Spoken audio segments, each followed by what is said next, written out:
Story की start में एक आवाज जो कि नरेट करते हुए कहती है, क्या तुम भरोसा करते हो डेस्टिनी के ऊपर? अगर तुम्हें भरोसा है डेस्टिनी के ऊपर तो ये जरूर तुम्हें किसी ना किसी और एंड की तरफ लेकर जाएगी। और हम हमारे मेन कैरेक्टर को ऊपर की तरफ से नीचे गिरते हुए देखते हैं और इसी के साथ ही वो कहने लगता है, इससे कोई भी फर्क नहीं पड़ता कि तुम किस चीज को चूज करते हो, तुम्हारे पास किस तरीके की स्किल्स और एबिलिटीज हैं, इससे भी कोई फर्क नहीं पड़ता। तुमने जो चूज किया था उसके अकॉर्डिंग तुम्हारा जो एंड है वो पहले से ही तय हो चुका है, तुम इसे कभी भी चेंज नहीं कर सकते। और इसी के साथ ही हमारा मेन कैरेक्टर ऊपर से नीचे की तरफ गिर जाता है। अब हमें थोड़े टाइम पहले का सीन दिखाया जाता है और हम देखते हैं उस जगह पर काफी सारे लोगों को चिल्लाते हुए जो कि काफी ज्यादा डरे हुए थे। एक लड़की कहती है, मेरे पास बिल्कुल भी मत आना। एक लड़का बोलता है, ये इस जगह पर ह्यूमन फेस मॉन्स्टर्स हैं, इसीलिए जल्दी से जल्दी इस जगह से निकलो वरना तुम सभी के सभी मारे जाओगे। वो जो ह्यूमन फेस मॉन्स्टर होता है वो सभी को मार रहा होता है इस जगह पर। तभी एक लड़का बोलता है, पीछे की तरफ खाई है, भागने के बारे में बिल्कुल भी मत सोचो, उस जगह से अगर तुम नीचे गिर गए तो वैसे ही मारे जाओगे। लेकिन जो काफी सारे लोग थे वो उस ह्यूमन फेस मॉन्स्टर से डरे हुए थे, इसीलिए वो उस खाई के एंड तक पहुंच जाते हैं। लेकिन जैसे ही वो खाई की गहराई को देखते हैं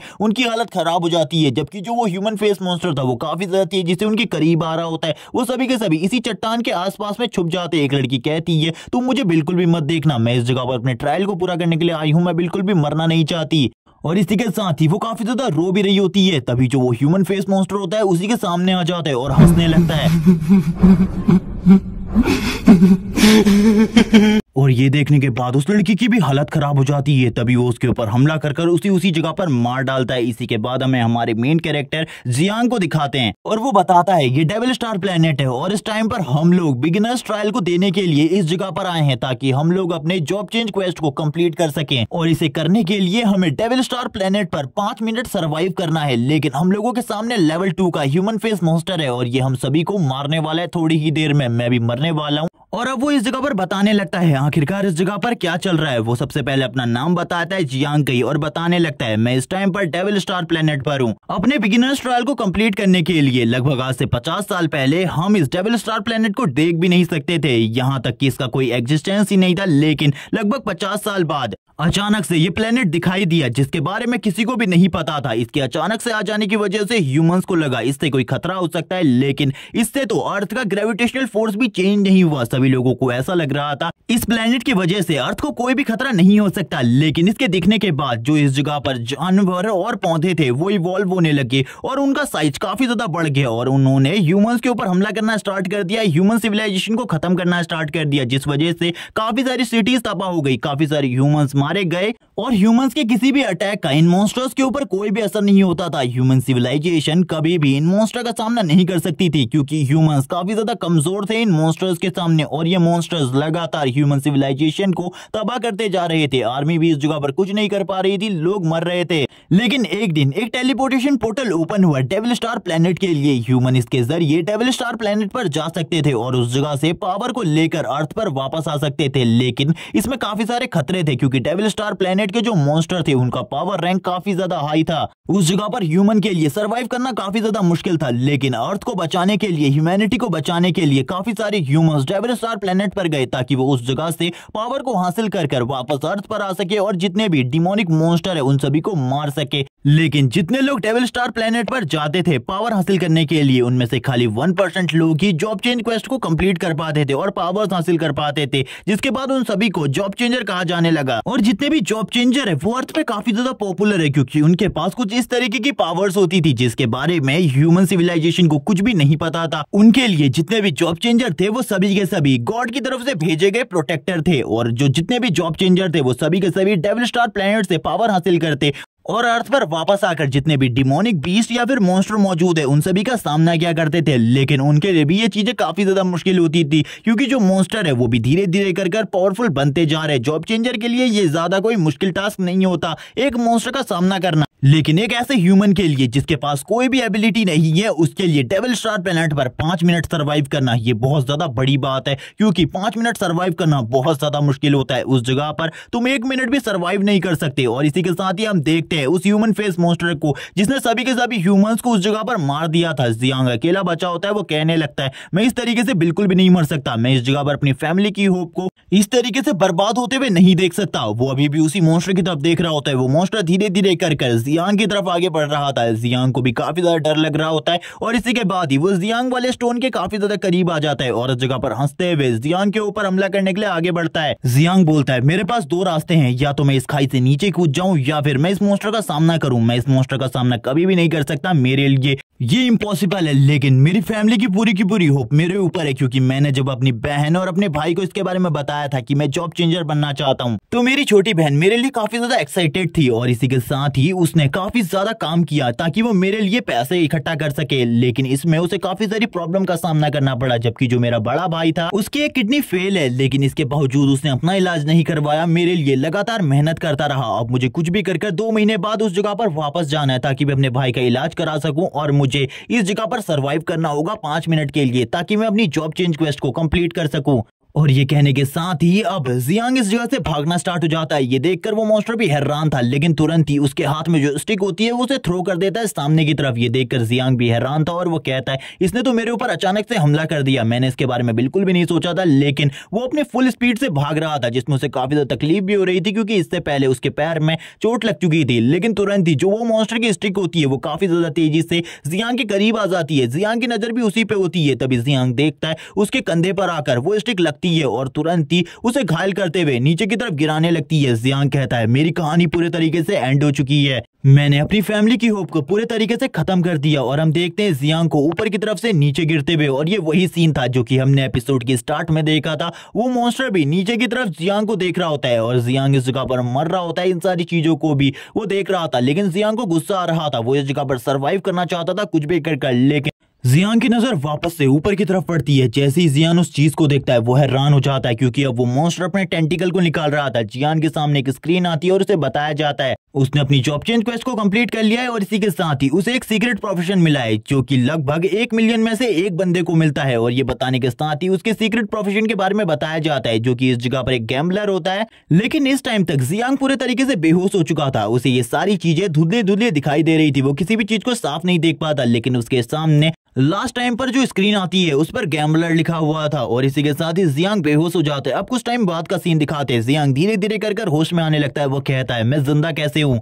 उतनी ऊंची खाई से गिरने के बाद तो मुझे मर जाना चाहिए था, लेकिन मैंने सरवाइव कर लिया। ऐसा बिल्कुल भी नहीं हो सकता। उसे कुछ भी समझ में नहीं आ रहा होता और वो धीरे धीरे करके उठने की कोशिश करता है। तभी उसे याद आता है उसने इस जगह पर अपने जॉब चेंज क्वेस्ट को कंप्लीट कर लिया था। शायद से ये सब कुछ उसी के वजह से हुआ था। लेकिन तभी उसके सामने एक सिस्टम आने लगती है और वो सिस्टम उसके सामने अगर उसे बताती है तुमने जॉब चेंज क्वेस्ट को कंप्लीट कर लिया है और इसी के बाद तुम्हें एक सीक्रेट प्रोफेशन मिला है जो कि एक गैम्बलर का है। जियांग ये देखने के बाद काफी ज्यादा हैरान हो जाता है। तभी उसके सामने वो उसकी सिस्टम विंडो को ले आती है और उसे दिखाने लगती है सारी चीजों के बारे में। जियांग भी ये देखकर हैरान होता है कि उसने इस जगह पर जॉब चेंज क्वेस्ट को कंप्लीट कर दिया है और इसी के साथ ही जो उसका टैलेंट है वो किसी भी चीज को मल्टीप्लाई करने का है। लेकिन जियांग इन सारी चीजों को नहीं समझ पा रहा होता कि आखिरकार ये जो गैम्बलर टैलेंट है वो किस तरीके का है। वो सिस्टम उसे अच्छे तरीके से सारी चीजों के बारे में बता रही होती है और उसे ये भी बताती है उसके पास एक और टैलेंट है। जियांग ये सुनने के बाद हैरान होता है और कहने लगता है सभी के पास एक टैलेंट होता है, लेकिन मेरे पास 2 टैलेंट है। मेरा दूसरा टैलेंट क्या है? ये सुनने के बाद ही जो इस जगह पर सिस्टम होती है वो बताने लगती है तुम्हारा दूसरा टैलेंट सुप्रीम क्रिटिकल है, इसका डैमेज 20,000 है और इसी के साथ ही इसके एक्टिव होने के रेट 0.1% है। और तभी वो उसकी सिस्टम स्क्रीन भी उसके सामने ले आती है जिस जगह पर उसके स्टैट पॉइंट्स होते हैं। जियांग जब अपने सारे के सारे स्टैट पॉइंट्स को देखता है वो काफी ज्यादा हैरान होता है, क्योंकि एक नॉर्मल अवेकनर के पास खाली 30 स्टैट पॉइंट्स होते हैं जबकि जियांग के पास 36 स्टैट पॉइंट्स थे।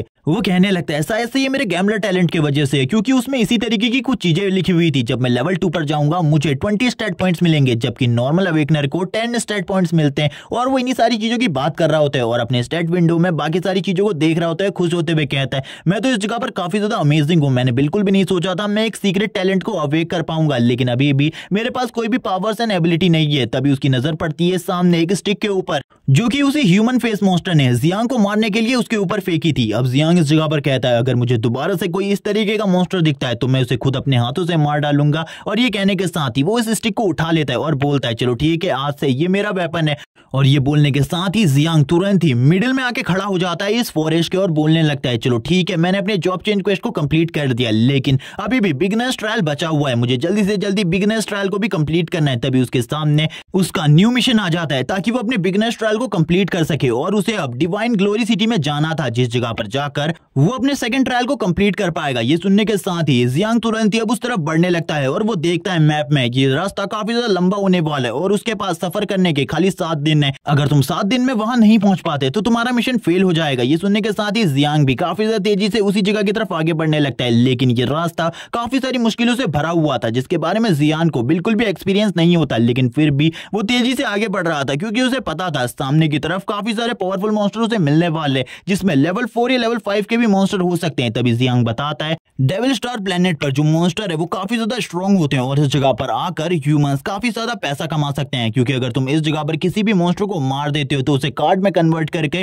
अर्थ में वापस ले जा सकते हो, एकदम गेम की तरह। और वो इसी तरीके की बातें कर रहा होता है और वो इसी के साथ ही कहता है लेकिन इस जगह पर जितने भी मॉन्स्टर हैं वो काफी ज्यादा स्ट्रॉन्ग होते हैं। सामने की तरफ से उसे कुछ चिल्लाने की आवाज आ रही होती है और काफी सारा फोर्स भी महसूस हो रहा था। तभी जियांग कहता है ये आवाज तो उसी की होनी चाहिए, मुझे ऐसा ही लगता है वो इसी जगह पर मौजूद है। तभी हम एक सांप को देखते हैं जो कि काफी ज्यादा तेजी से एक के ऊपर हमला कर रहा होता है और ये और कोई नहीं बल्कि झू होता है, जो कि जियांग का बचपन का दोस्त है और इसने भी इस जगह पर जॉब चेंज क्वेस्ट को कंप्लीट कर लिया। ये लगातार पंचेस मारे जा रहा होता है और कहने लगता है मैं काफी ज्यादा डरा हुआ हूँ, प्लीज इस जगह पर मुझे कोई बचाने के लिए आओ। जियांग भी ऊपर की तरफ से सारी चीजों को देख रहा था, वो कहने लगता है इन स्नेक्स का वेनम इतना ज्यादा खतरनाक होता है, अगर ये इस जगह पर उन ह्यूमन फेस मॉन्स्टर को भी काट ले जो कि लेवल 2 पर है, वो भी इस जगह पर मारे जाएंगे इसके वेनम की वजह से। तभी पीछे की तरफ से जियांग चिल्लाते हुए कहता है झू तुम्हें इस जगह पर डरने की जरूरत नहीं है, मैं इस जगह पर आ गया हूँ तुम्हारी मदद करने के लिए। और वो अपने वेपन को लेकर आगे की तरफ बढ़ने लगता है उन स्नेक्स को मारने के लिए। ये देखकर झू भी काफी ज्यादा हैरान होता है, वो डर भी चुका था जियांग को इस जगह पर देखकर, क्योंकि उसे पता था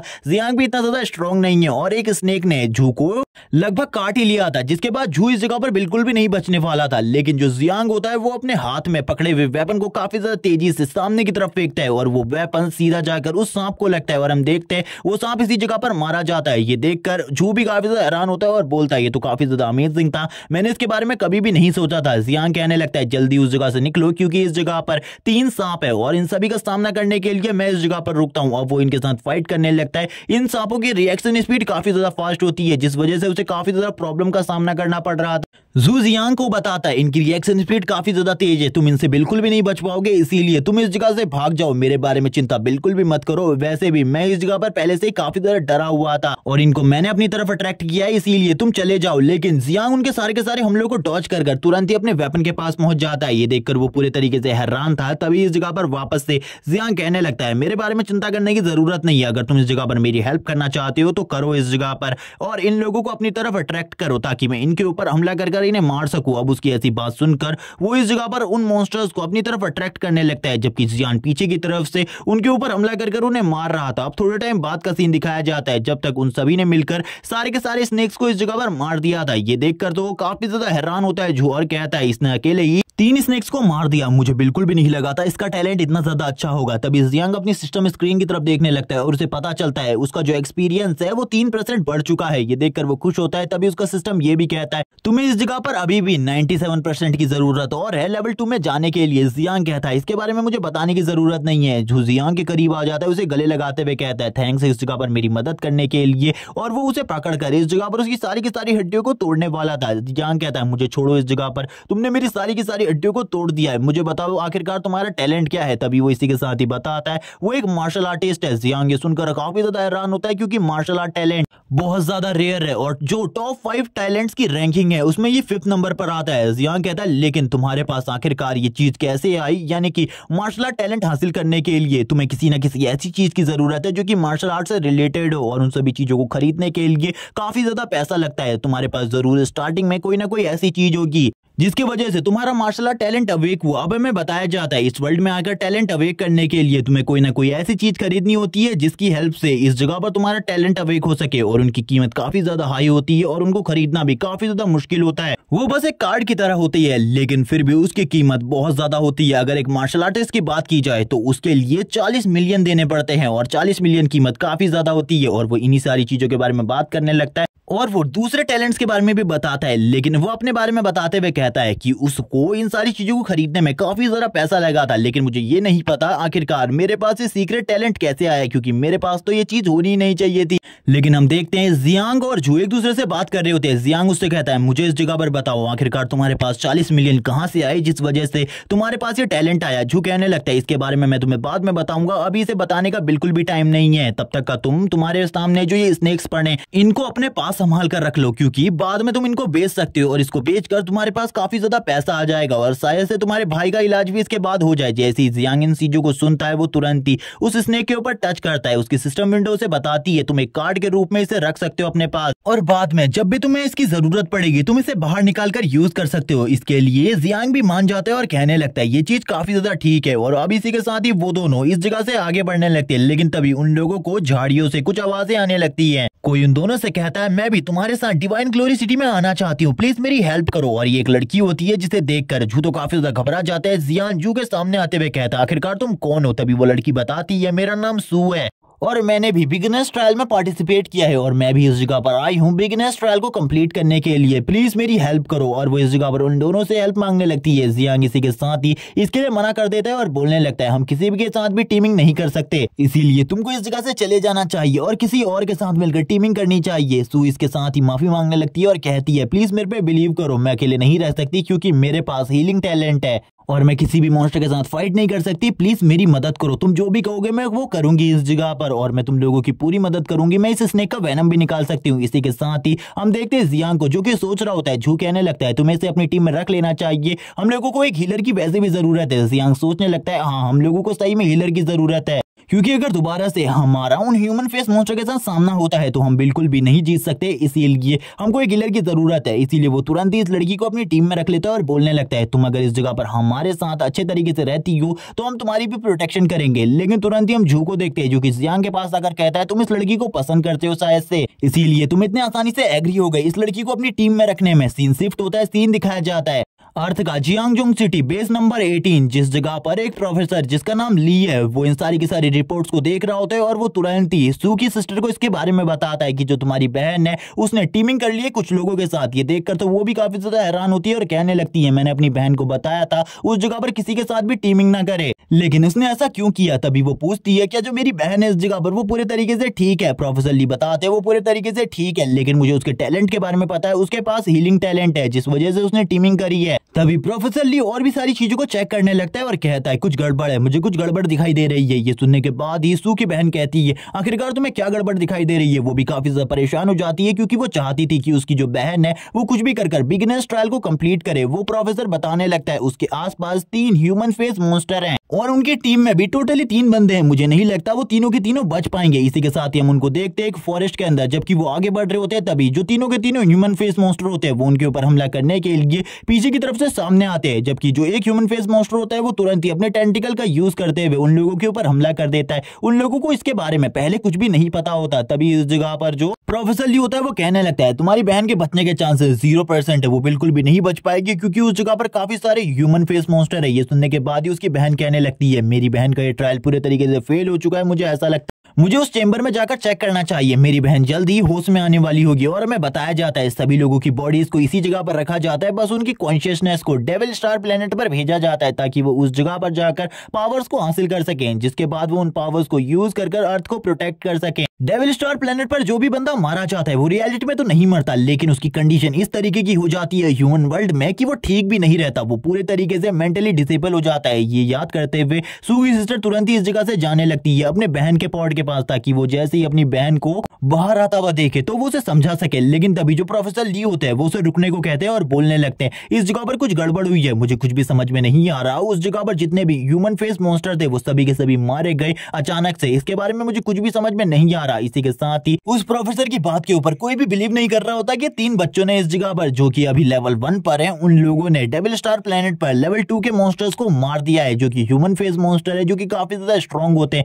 इसी के साथ ही ह्यूमन फेस मॉन्स्टर को दिखाया जाता है जो कि उनके ऊपर हमला कर रहे होते हैं और ये 3 मिनट पहले का टाइम था जिस टाइम पर वो सभी के सभी भाग रहे होते हैं काफी ज्यादा तेजी से। जो कहने लगता है मुझे बचाओ इस जगह पर। हम जियांग को देखते हैं जो कि उन सभी से काफी ज्यादा तेज दौड़ रहा होता है और उन सभी को देखकर वो हैरान था क्योंकि वो काफी ज्यादा धीमे थे, इसीलिए वो कहने लगता है मुझे वापस जाकर इन लोगों की मदद करनी पड़ेगी, वरना ये तो इसी जगह पर मारे जाएंगे। और वो तुरंत ही रुक जाता है और इस जगह पर रुकते हुए कहता है तुम दोनों इस जगह से निकलो। मैं इसे रोकता हूँ इस जगह पर। ये देखकर जू भी हैरान होता है और बोलता है तुम्हें इस चीज को नहीं करना चाहिए, मैं भी इस जगह पर रुकूंगा तुम्हारे साथ इसे रोकने के लिए, तुम जल्दी से हमारे साथ आओ। तभी इस जगह पर जियांग बोलता है नहीं, अगर तुम भी इस जगह पर रुकोगे तो तुम भी मेरे साथ मारे जाओगे, इसीलिए तुम्हें चिंता करने की जरूरत नहीं है, मैं इस जगह पर सारी की सारी चीजों को संभाल लूंगा, बिल्कुल भी मत डरो इन सारी चीजों से। और तुरंत ही हमला करने के लिए आगे बढ़ता है उस ह्यूमन स्कर्ज मॉन्स्टर के ऊपर, ताकि वो उस ह्यूमन स्कर्ज मॉन्स्टर को मार सके। और तुरंत ही उसके फेस के ऊपर हमला करता है और बोलता है शायद से इसे मर जाना चाहिए मेरे एक अटैक के साथ, क्योंकि मैंने इसमें अपने फुल पोटेंशियल को यूज किया है। लेकिन वो ये देखकर हैरान हो जाता है कि वो जो ह्यूमन स्कर्ज मॉन्स्टर है उसके ऊपर बस थोड़ा बहुत ही डैमेज पड़ा है, जिसके साथ ही वो पीछे की तरफ चला जाता है और जोर जोर से चिल्लाना स्टार्ट कर देता है वापस से। और जियांग को भी दूसरा मॉन्स्टर पीछे की तरफ फेंक देता है और जियांग एक चट्टान से टकराने के बाद पूरे तरीके से घायल हो जाता है और अब उसके पास बिल्कुल भी एनर्जी नहीं बची थी फाइट बैक करने की। वो कहता है शायद से मेरा एंड टाइम आ चुका है, मेरी डेस्टिनी इसी जगह पर खत्म होने वाली है। वो ह्यूमन स्कर्ज मॉन्स्टर काफी ज्यादा तेजी से जियांग की तरफ आगे बढ़ने लगते हैं जियांग को मारने के लिए। अपने एंड को जियांग सामने की तरफ से देख रहा होता है। तभी हम सू को देखते हैं जो कि इन सारी चीजों को देखकर रोने लगती है और कहती है वो मरने वाला है, मुझे उसकी मदद करने के लिए उस जगह पर जाना चाहिए। जू घबरा रहे होते, उसकी पूरी की पूरी बॉडी शेक कर रही थी। वो कहता है वो मेरा बचपन का दोस्त है, मुझे उस जगह पर जाकर उसकी मदद करनी होगी, अगर मैंने उसकी मदद नहीं करी तो मैं इस जगह पर डरपोक कहलाऊंगा। सीन शिफ्ट होता है, अर्थ का सीन दिखाया जाता है। जू के घर पर जू की मॉम किसी बड़े इंसान से बात कर रही होती है और उनसे कहती है आपको जू को वो चीज नहीं देनी चाहिए थी, आपने कभी भी नोटिस नहीं किया। जू के सामने कभी भी कोई खतरा आता है तो वो काफी ज्यादा घबरा जाता है, वो डर जाता है, कभी भी वो फाइट नहीं कर सकता। और आपने उसे मार्शल आर्टिस्ट बनने के लिए वो चीज दे दी। लेकिन तभी जो वो सीनियर मैन होते हैं वो कहने लगते हैं आपको इस जगह पर अपने बेटे के रियल टैलेंट के बारे में नहीं पता। हाँ वो काफी ज्यादा डरपोक है, लेकिन कभी भी जब कोई उसके सामने मरने वाला हो तभी वो इस जगह पर फाइट करने के लिए तैयार हो जाता है। उस टाइम पर वो बिल्कुल भी नहीं डरता। उस टाइम पर उसकी बॉडी के अंदर जो एनर्जी होती है वो इस जगह पर रियल पावर होती है, इस जगह पर मार्शल आर्टिस्ट से भी ज्यादा पावर। और ये कहने के साथ ही वो चुप हो जाते हैं और इन बातों को करते हुए वो उसकी मॉम को समझाने लगते हैं कुछ चीजें। सीन शिफ्ट होता है, सीन दिखाया जाता है जू का, जो कि इस जगह पर चिल्लाते हुए कहता है तुम मेरे दोस्त को हाथ भी नहीं लगा सकते। और ये कहने के बाद उस मॉन्स्टर के ऊपर हमला कर देता है और उन दोनों को पीछे की तरफ धकेलने लगता है अकेले ही। ये देखकर तो वो दोनों ह्यूमन फेस मॉन्स्टर भी हैरान हो जाते क्योंकि उन्हें बिल्कुल भी नहीं लगा था एक लड़के के पास इतनी ज्यादा स्ट्रेंथ होगी। तभी जियांग को देखते हैं जो कि जू की इस तरीके की पावर को देखकर बोलता है मुझे बिल्कुल भी नहीं पता था एक मार्शल आर्टिस्ट के पास इतनी ज्यादा स्ट्रेंथ होती है। हम जू को देखते जो कि डर भी रहा था लेकिन फिर भी वो फाइट बैक कर रहा होता है और फाइट करते हुए उन मॉन्स्टर को मार रहा था। जियांग बोलने लगता है क्या जू के पास इतनी ज्यादा स्ट्रेंथ है कि वो एक ही पंच के साथ इन सभी को नॉकआउट कर सके एक ही बार में। और जू अपनी फुल पावर को यूज करते हुए उन मॉन्स्टर के ऊपर पंचेस मारने लगता है। जू का हर पंच इतना ज्यादा स्ट्रॉन्ग था कि उन मॉन्स्टर की बॉडी के ऊपर भी काफी ज्यादा खतरनाक डैमेज पड़ रहा होता है। ये देखकर जियांग भी हैरान था लेकिन वो कुछ भी नहीं कर पाता। उसकी पूरी की पूरी बॉडी से ब्लड निकल रहा होता है, वो चिल्ला रहा होता है क्योंकि उसे काफी ज्यादा चोट लगी थी। जबकि हम देखते हैं इस जगह पर जू को जिसने एक स्कर्ज मॉन्स्टर को मार दिया था। तभी इस जगह पर जो जियांग होता है उसकी बॉडी हील होने लगती है। ये देखकर वो भी हैरान हो जाता है। तभी वो पीछे की तरफ सू को देखता है। वो सू से कहने लगता है तुम इस जगह पर क्या कर रही हो, तुम दोनों को इस जगह से चले जाना चाहिए, अपनी जान बचाने के बारे में सोचो, मेरे बारे में बिल्कुल भी मत सोचो, सबसे पहले अपने बारे में सोचो। ये कहने के साथ ही वो उन दोनों को यहाँ से जाने को कहता है लेकिन सू बोलती है मैं इस जगह से कहीं भी नहीं जाने वाली। और वो अपने फादर के साथ हुए एक इंसिडेंट को बताते हुए कहती है जब मेरे फादर अर्थ को प्रोटेक्ट करने के लिए काफी सारे मॉन्स्टर्स का सामना कर रहे थे, वो मॉन्स्टर काफी ज्यादा पावरफुल थे, जबकि बाकी जितने भी सुपर ह्यूमन सुपर पावर वाले लोग उस जगह पर मौजूद थे वो सभी उस जगह से भाग चुके थे। मेरे फादर ने एंड टाइम तक उस जगह पर फाइट करी, वो काफी ज्यादा जख्मी हो गए थे, उन्हें एक हीलर की जरूरत थी, उनका हीलर भी उस जगह से भाग चुका था जिस वजह से उनकी जान चली गई। और मैं इस गलती को बिल्कुल भी नहीं दोहराने वाली, जबकि मेरे पास हीलिंग टैलेंट है, मैं उन सभी को हील करूंगी जो कि घायल होंगे, इसके बारे में बिल्कुल भी मत सोचो। वो तुरंत ही जियांग को हील कर देती है। जियांग जैसे ही हील होता है वो कहने लगता है तुमने इस जगह पर मुझे पहले भी कहा था कि तुम हमें बिल्कुल भी धोखा नहीं दोगे, सही में तुम इस जगह पर विश्वास के लायक हो। जियांग हील होने के साथ ही कहने लगता है चलो ठीक है अब मुझे भी जू के साथ इस फाइट को ज्वाइन करना होगा। लेकिन उसे ये बिल्कुल भी नहीं पता था कि वो इस फाइट में टिक भी पाएगा या फिर नहीं। तभी उसकी नजर सामने की तरफ पड़ती है जहां पर जू उन दोनों के साथ ही फाइट कर रहा होता है और बैरियर्स बनाकर उन सभी के हमलों को रोक रहा था। ये देखकर वो भी हैरान हो जाता है क्योंकि उसे पता चल जाता है अगर वो तीनों के तीनों मिलकर भी फाइट करे तभी भी वो इस जगह पर इस फाइट को नहीं जीत सकते। लेकिन तभी उसे सू की एक बात याद आती है। सू ने कहा था वो इन स्नेक के पॉइजन को भी निकाल सकती है और वो उसके वेपन पर इस पॉइजन को लगाकर यूज कर सकता है। ये सुनने के साथ ही वो कहने लगता है चलो ठीक है तुम इस जगह पर जू को हील भी करो और इसके साथ ही इस पॉइजन को भी बाहर निकालो, क्या इन कामों को तुम एक साथ कर सकती हो। इसी के साथ ही सू कहने लगती है मैं इसको देख सकती हूँ लेकिन मुझे नहीं पता मैं इसे सही तरीके से कर पाऊंगी या फिर नहीं। तभी जियांग बोलने लगता है ये इंपॉर्टेंट है इस टाइम के लिए, क्योंकि हम अगर फाइट करना चाहते हैं और जीतना जीतना चाहते हैं तो मुझे मेरे पॉइजन वेपन की जरूरत है ताकि मैं इन मॉन्स्टर को मार सकूं अपने पॉइजन वेपन की हेल्प से। और जू भी इस जगह पर ज्यादा टाइम तक इन मॉन्स्टर को नहीं रोक पाएगा अपनी पावर की हेल्प से। हम देखते हैं जियांग के हाथ में उस पॉइजन वेपन को, जबकि दूसरी तरफ जू को दिखाया जाता है जो कि अपनी फुल स्ट्रेंथ का यूज करते हुए उन दोनों के दोनों मॉन्स्टर को रोके हुए था। और इस जगह पर अपनी पूरी कोशिश करने के बावजूद अब वो इस चीज को ज्यादा टाइम तक नहीं कर सकता था, जबकि दूसरी तरफ से अभी भी जो सू होती है वो अपनी प्रोसेस को कंप्लीट कर रही होती है। जियांग इस जगह पर किसी चीज के बारे में सोचने लगता है और वो कहता है ये तो काफी ज्यादा अच्छी चीज है, अगर इसी तरीके से हम तीनों की टीम आगे बढ़ती रही हम काफी ज्यादा इजीली इन मॉन्स्टर को मार सकते हैं क्योंकि हमारे पास काफी ज्यादा स्ट्रॉन्ग टीम है। और इसी के साथ ही वो कहने लगता है टीम वर्क के लिए तैयार हो जाओ और अपने वेपन का यूज करते हुए काफी ज्यादा तेजी से आगे बढ़ने लगता है उन मॉन्स्टर के ऊपर हमला करने के लिए। और उन मॉन्स्टर से कहता है तुमने काफी सारे ह्यूमंस को पहले इस जगह पर मार दिया, अब तुम लोगों के पास बिल्कुल भी टाइम नहीं है बचने का, अब तुम इस जगह पर मरने वाले हो हम लोगों के हाथों से। और ये कहने के साथ ही काफी ज्यादा तेज स्पीड में आगे की तरफ बढ़ने लगता है। हम जू को देखते हैं जिसने अपने बैरियर्स को हटा दिया होता है और वो भी तैयार हो जाता है फाइट करने के लिए और अपने पंच में बहुत सारी एनर्जी को गैदर करने लगता है। और ह्यूमन फेस मॉन्स्टर की तरफ देखते हुए कहता है तुमने मेरे भी काफी सारे साथियों को मारा था जिस जगह पर मैं आया था। और इसी के साथ ही एक मुक्का जड़ देता है उसके मुंह पर और उसके मुंह से भी खून निकलने लगता है। ह्यूमन फेस मॉन्स्टर की हालत भी काफी ज्यादा खराब हो जाती है, जबकि जियांग काफी ज्यादा तेजी से उसी ह्यूमन फेस मॉन्स्टर के काफी ज्यादा करीब आ जाता है उसके ऊपर अपने पॉइजन स्पेयर से हमला करने के लिए। और काफी ज्यादा करीब आने के बाद वो मॉन्स्टर भी जियांग को खाने के लिए अपने मुंह को ओपन करता है, लेकिन जियांग तुरंत ही उसके सर के ऊपर अपने वेपन को गाड़ देता है और कहने लगता है मर जाओ इस जगह पर, क्योंकि अगर तुम जिंदा रहे तो हम लोगों के लिए काफी ज्यादा मुसीबत होगी। और इस वजह से एक बहुत ज्यादा बड़ा ब्लास्ट भी दिखाया जाता है इस फॉरेस्ट के अंदर। जियांग काफी ज्यादा खुश होता है क्योंकि उसने इस जगह पर एक मॉन्स्टर को मार दिया था। जो इन सारी चीजों को देखकर खुश होते हुए कहता है ऐसा कैसे हो सकता है, तुमने इस जगह पर लेवल 2 के मॉन्स्टर को मार दिया, हम लोग तो काफी ज्यादा अमेजिंग है। इसी तरीके से हमारी टीम आगे बढ़ती रही तो काफी ज्यादा जल्दी हम लोग स्ट्रॉन्ग हो जाएंगे। एक ह्यूमन फेस मॉन्स्टर को मारते ही दूसरा जो ह्यूमन फेस मॉन्स्टर होता है वो काफी ज्यादा डर जाता है। वो तीनों के तीनों एक साथ आ जाते हैं और कहने लगते हैं चलो ठीक है अब तो इस जगह पर बस एक ही बचा है, इस एक को संभालना हम लोगों के लिए काफी ज्यादा आसान है। और ये कहने के साथ ही अब फाइट वापस से स्टार्ट हो जाती है। वो तीनों के तीनों मिलकर अपनी पावर्स को एक साथ मिलाकर यूज करने लगते हैं। वो एक मॉन्स्टर ही इस जगह पर बचा था जिस वजह से उसके बचने के चांसेस अब काफी ज्यादा कम बचे थे और वो अकेले ही उस ह्यूमन फेस मॉन्स्टर को मार डालते हैं। ये देखने के बाद ही हमारा सीन शिफ्ट हो जाता है सू की सिस्टर के ऊपर। सू की सिस्टर भी इन सारी चीजों को देखकर हैरान होती है और कहने लगती है आखिरकार उन मॉन्स्टर्स को किसने मारा होगा। तभी इस जगह पर प्रोफेसर ली बताने लगते हैं आपकी बहन के पास हीलिंग टैलेंट है इसीलिए वो तो उन्हें नहीं मार सकती, लेकिन ये जियांग नाम का लड़का है इसके पास फाइटिंग एबिलिटी वाले टैलेंट्स हैं, इसीलिए मुझे ऐसा लगता है इसी ने उन दोनों मॉन्स्टर को मारा होगा। लेकिन इसका जो प्रोफेशन है वो अननोन है। ये देखकर तो वो सभी हैरान होते हैं और कहने लगते हैं इस बंदे के प्रोफेशन के बारे में हम लोगों को कुछ भी नहीं पता, आखिरकार ऐसा कैसे हो सकता है। हमारी रिपोर्ट में ऐसा कोई भी प्रोफेशन नहीं है जो कि अननोन हो, लेकिन इस लड़के का प्रोफेशन अननोन है। उन्हें भी बिल्कुल भी समझ में नहीं आ रहा था इस लड़के का प्रोफेशन क्या है। इसी के साथ सीन शिफ्ट हो जाता है, सीन दिखाया जाता है डेविल स्टार प्लेनेट का, जिस जगह पर जो जियांग होता है उसने उन दोनों मॉन्स्टर की बॉडीज को भी कार्ड्स बनाकर अपने पास रख लिया था। वो सभी इस जगह पर थक चुके थे और जमीन में लेट जाते और कहने लगते अब तो काफी ज्यादा आसान हो चुका है इन मॉन्स्टर से फाइट करना, अब हम काफी ज्यादा इजीली अपनी डेस्टिनी पर पहुंच जाएंगे। सू को देखते हैं, सू कहती है अगर हम इसी तरीके से आगे बढ़ते रहे तो काफी ज्यादा जल्दी हम डेस्टिनी पर पहुंच जाएंगे। तभी इस जगह पर जियांग बोलता है हम लोग इतने जल्दी डेस्टिनी पर नहीं पहुंचने वाले, अगर हम लोग टॉप 3 रैंक हासिल करना चाहते हैं इस कंपटीशन के अंदर तो हमें अपने लेवल को बढ़ाने की जरूरत है। ये सुनने के साथ ही वो दोनों हैरान हो जाते हैं क्योंकि उन दोनों को बिल्कुल भी समझ में नहीं आ रहा था जियांग इस जगह पर क्या कह रहा है। जियांग इसी के साथ ही बोलने लगता है मैं कहने की कोशिश कर रहा हूं हम सबसे पहले एक बंदे की मदद करेंगे लेवल अप करने में, फिर दूसरे बंदे की, फिर तीसरे बंदे की, तीनों लगातार लेवल अप करते रहेंगे जिसके बाद हम में से कोई ना कोई तो टॉप 3 रैंक में पहुंच जाएगा। क्योंकि हम में से अगर कोई भी टॉप 3 में से एक भी रैंक पर पहुंच गया तो उसे काफी सारे इनाम मिलेंगे और उन इनाम का जो प्राइस होगा वो काफी ज्यादा होगा जिसका हम बिल्कुल भी हिसाब नहीं लगा सकते।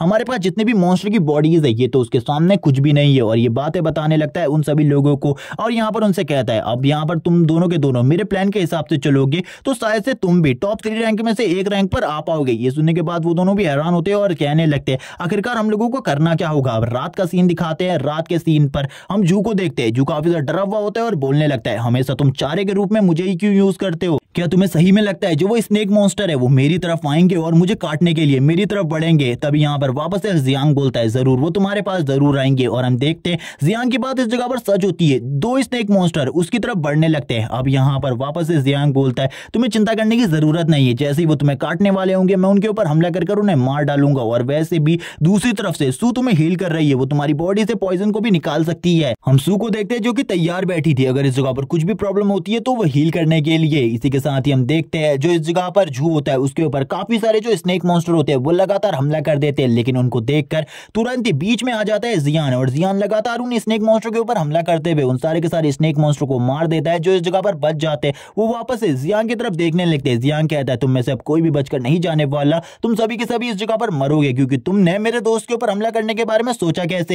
और जितने भी स्नेक मॉन्स्टर होते हैं वो लगातार इनके ऊपर हमला करने लगते हैं, लेकिन जो जियांग था उसकी स्पीड पहले से ही काफी ज्यादा बढ़ चुकी थी, जिस वजह से वो इजीली इनके अटैक्स को डॉज कर रहा होता है और इनके ऊपर काउंटर अटैक कर रहा था, जिस वजह से जितने भी स्नेक मॉन्स्टर होते हैं वो उसको ना देख पाते और ना ही पकड़ पाते। जियांग कहता है ये तो काफी ज्यादा आसान था मेरे लिए, मैं इजीली लेवल अप कर पाऊंगा, मुझे ऐसा लगता है मैं जल्द ही लेवल 2 पर पहुंच जाऊंगा। और थोड़ी ही देर बाद का सीन दिखाते जबकि उसने सारे के सारे स्नेक मॉन्स्टर को मार दिया था। वो अपनी टीम के साथ एक जगह पर मौजूद होता है और अपनी टीम से कहने लगता है हम लोगों का जो टीम वर्क है वो काफी ज्यादा अमेजिंग है, अगर इसी तरीके से टीम वर्क चलता रहा तो हम सभी काफी ज्यादा जल्द ही अगले लेवल पर प्रमोट हो जाएंगे। हमें जियांग को दिखाते हैं जो लेवल 2 पर प्रमोट हो चुका था और वो कहने लगता है ये कितनी ज्यादा अच्छी बात है, मैं लेवल 2 पर आ चुका हूँ, ये अमेजिंग है। हम देखते हैं वो दोनों के दोनों उसे बधाई देते हैं और कहने लगते हैं तुम लेवल 2 पर आ गए, आखिरकार अब तुम्हें कैसा महसूस हो रहा है और तुम्हारे पॉइंट्स कितने ज्यादा बढ़ चुके हैं। जियांग इसी के साथ ही बताने लगता है लेवल 2 पर आने पर उसे 20 पॉइंट्स रिवॉर्ड में मिले हैं और इसी के बाद ही अब उसके टोटल पॉइंट 56 हो चुके हैं। जैसे ही वो इस जगह पर नंबर को 56 बोलता है, ये देखने के बाद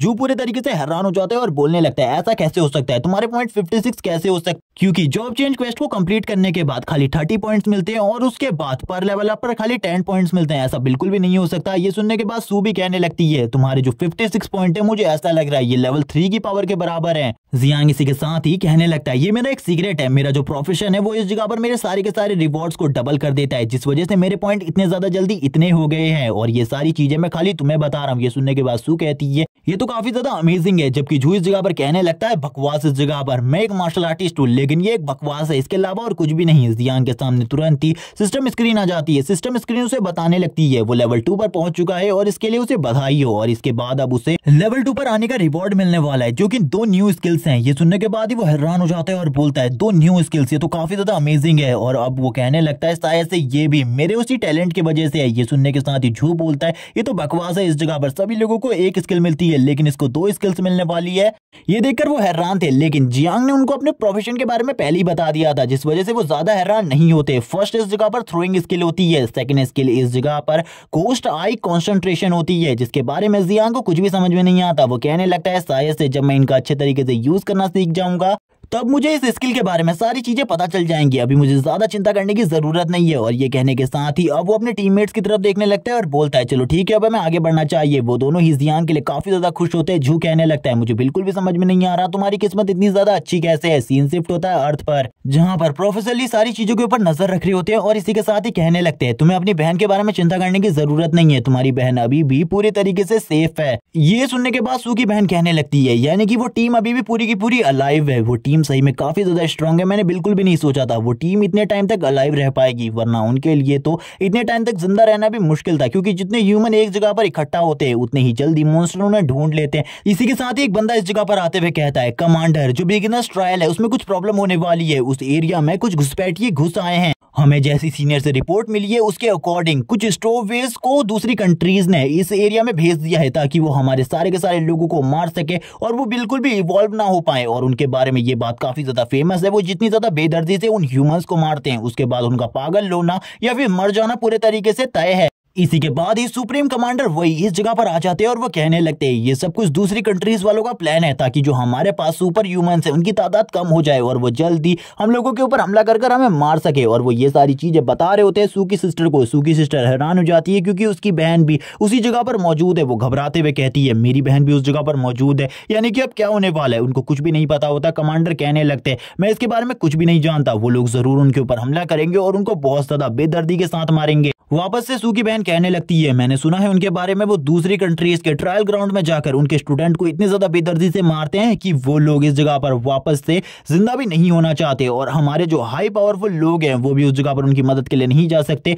क्योंकि उस एरिया को पूरे तरीके से प्रोटेक्ट कर एक प्रोटेक्शन बैरियर से लॉक कर दिया गया है। आखिरकार अब हम क्या कर सकते हैं, स्टोव वेज अगर उस जगह पर घुस चुके हैं सभी के सभी लोग मरने वाले हैं। सीन शिफ्ट होता है, स्टोव वेज का सीन दिखाया जाता है। स्टोव वेज की जो टीम होती है वो अंदर घुस चुकी होती है और इस बिगिनर जियान इस ट्रायल में जितने भी लोग होते हैं उनमें से कुछ स्टूडेंट को मार भी चुकी थी और इस जगह पर हंसते हुए कहने लगते हैं तुम अब मरने के लिए तैयार हो जाओ, और काफी ज्यादा बेदर्दी के साथ उनको मार रहे होते हैं। इसी के साथ ही उनके ब्रूटल मर्डर्स दिखाए जाते हैं और चारों तरफ खून ही और लोगों की चिल्लाने की आवाज, वो बचाओ बचाओ चिल्ला रहे होते हैं। इसी के साथ ही सू की सिस्टर कहने लगती है मैंने ये भी सुना है कि वो जितने ज्यादा ब्रूटली तरीके से लोगों को मारते हैं उसके बाद तो किसी का जिंदा रहना बहुत ज्यादा मुश्किल होता है। वो स्टोव वे सभी लोगों को मार डालते हैं। वो अपनी बहन के बारे में काफी ज्यादा चिंतित थी। वो अपने घूंसे को जमीन पर पटकते हुए कहती है मुझे कुछ भी समझ में नहीं आ रहा, मुझे क्या करना चाहिए। हमें इसी के साथ ही सुप्रीम कमांडर वही को दिखाया जाता है। वो कहने लगता है मैं इसके बारे में कुछ भी नहीं कर सकता, मैं उस जगह पर अपनी स्पेशल फोर्स को भी नहीं भेज सकता, क्योंकि अगर हमने उस जगह पर उन लोगों को भेजा तो ये जो ट्रायल प्लान है ये पूरे तरीके से बेकार हो जाएगा। सीन शिफ्ट होता है। सीन शिफ्ट होने के बाद हमें सीन दिखाया जाता है उन तीनों का। उन तीनों की टीम अभी भी आगे बढ़ रही होती है। तभी हम देखते हैं जियांग को, जिसको कुछ आवाजें सुनाई दे रही होती है। वो कहने लगता है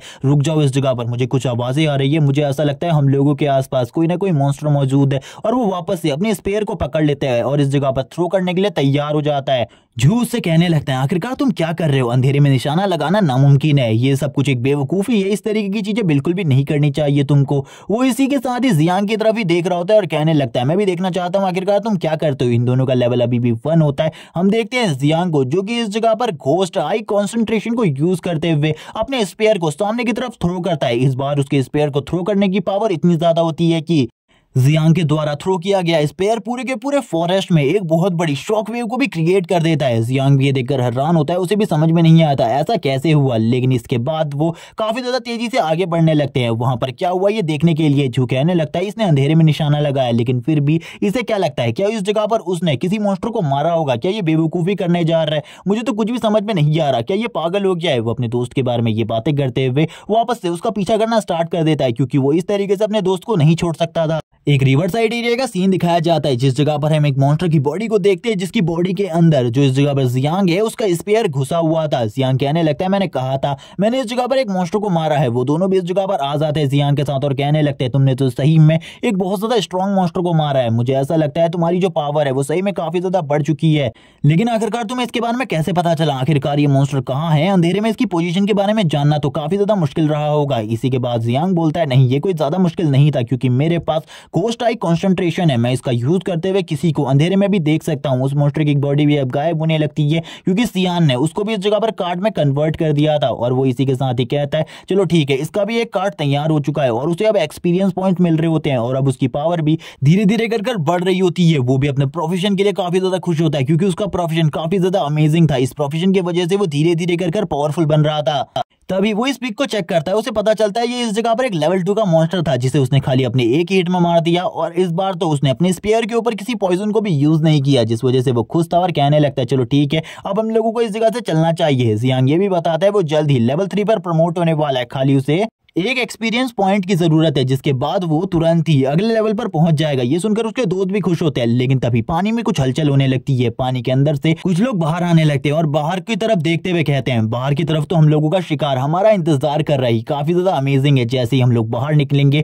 वैसे ही हम लोगों के पास कुछ लोग मारने के लिए होंगे, ये कितना ज्यादा अमेजिंग है। हम देखते हैं कुछ लोगों को पानी के अंदर से बाहर आते हुए, ये इस जगह पर और कोई नहीं स्टोववेज हैं जो कि दूसरी कंट्रीज के थ्रू इस जगह पर भेजे गए हैं। एक बंदा इनके बीच में से हंसने लगता है और कहता है हम लोगों के सामने हम लोगों का शिकार इंतजार कर रहा है, अब हम लोग इस जगह पर क्या कर रहे हैं, जल्दी से हमें आगे बढ़ना चाहिए, इनके ऊपर हमला करना चाहिए। जियांग और बाकी सभी की नजर भी इन लोगों के ऊपर पड़ जाती है। जियांग कहता है इस जगह पर तो एक और टीम मौजूद है, हम लोगों को इसके बारे में कुछ भी नहीं पता था। तभी वो जो टीम मेंबर्स होते हैं वो आगे बढ़ने लगते हैं और कहते हैं बच्चे इस जगह पर हमारे रास्ते से हट जाओ, तुम सभी के सभी अब मरने वाले हो, इसीलिए सरेंडर कर दो। अगर तुम फाइट बैक करने के बारे में सोच रहे हो तो तुम बिल्कुल भी हम लोगों के सामने नहीं टिक सकते और ना ही फाइट बैक कर जिंदा रह पाओगे। और उन लोगों को घेर लेते और कहने लगते तुम्हें हम इतनी ज्यादा बेदर्दी से मारेंगे जिसके बारे में तुमने सोचा भी नहीं होगा, तुम्हारी बॉडी की सारी स्किन को उतार लिया जाएगा, जिसके बाद हम तुम्हें एक ह्यूमन फेस मॉन्स्टर के सामने छोड़ देंगे जब तुम्हें इतना ज्यादा दर्द होगा जिसके बारे में तुमने सोचा भी नहीं होगा। उन सभी ने इस जगह पर उनको घेरा हुआ था। लेकिन तभी जो इनका लीडर होता है वो पानी से बाहर आने लगता है और पानी से बाहर आकर कहता है